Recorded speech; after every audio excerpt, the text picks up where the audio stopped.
जिला परिवार कल्याण अधिकारी डॉक्टर दिलीप डोंगरे ने कहा कि एक महिला का शारीरिक और मानसिक स्वास्थ्य स्थिर होना मातृत्व की सही उम्र है। वे सोमवार को जिला स्वास्थ्य एवं परिवार कल्याण कार्यालय सभागार में आयोजित विश्व जनसंख्या दिवस कार्यक्रम का उद्घाटन करते हुए बोल रहे थे। क्योंकि प्राकृतिक संसाधन सीमित है, इसलिए जनसंख्या को भी सीमित रखना होगा।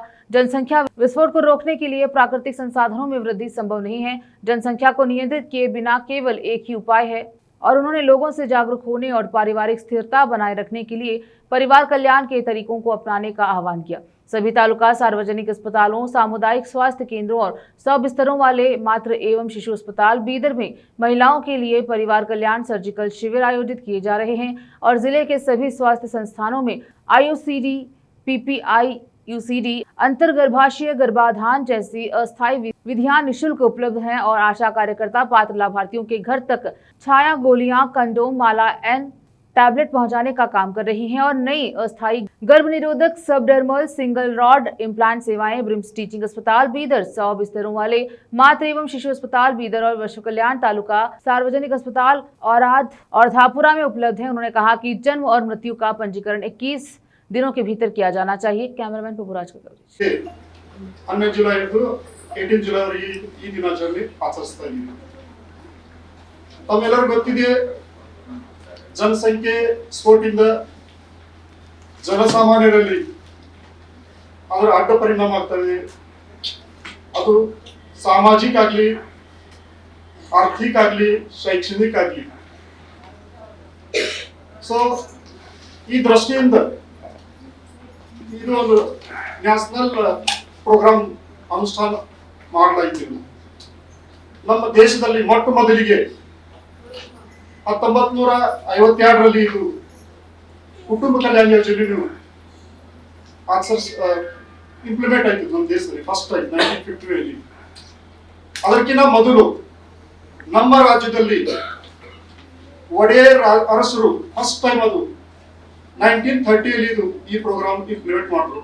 So we are the first to implement, Karnataka state is the first to implement this national policy on family planning program. So followed by in 1952 India first implemented this program. So we are the first in the world to implement this family planning program.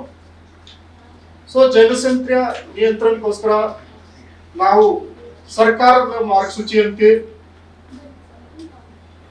ಎಲ್ಲಾ ಸಾರ್ವಜನಿಕ ಆಸ್ಪತ್ರೆ ಮನೆಯಲ್ಲಿ 4-5 ಜನ ಮಕ್ಕಳಿದ್ದಾಗ education ಹಾಕಾಗ ಇತ್ತೀಚೆಗೆ ತಮಗೆಲ್ಲ ಗೊತ್ತು fees ಎಷ್ಟು ಜಾಸ್ತಿ ಆಗ್ಬಿಟ್ಟದ, ನಾವು ಫುಲ್ಫಿಲ್ ಮಾಡ್ಬೇಕಂತ ಕಷ್ಟ ಆಗ್ಲಿಕ್ಕತ್ತದ।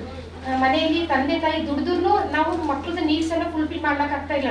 ಹಿಂದೆ ಹೆಂಗಿತ್ತು, ಗೌರ್ಮೆಂಟ್ ಸ್ಕೂಲಲ್ಲೆಲ್ಲ ಓದಿದ್ವಿ, ಆಲ್ಮೋಸ್ಟ್ ನಾವೆಲ್ಲ ಗೌರ್ಮೆಂಟ್ ಸ್ಕೂಲಲ್ಲೇ ಓದಿದ್ದು, ಅವಾಗ ಫ್ರೀ ಎಜುಕೇಶನ್ ಇತ್ತು, ಅದ್ರ ಯೂಟಿಲೈಸ್ ತಗೊಂಡಿವಿ।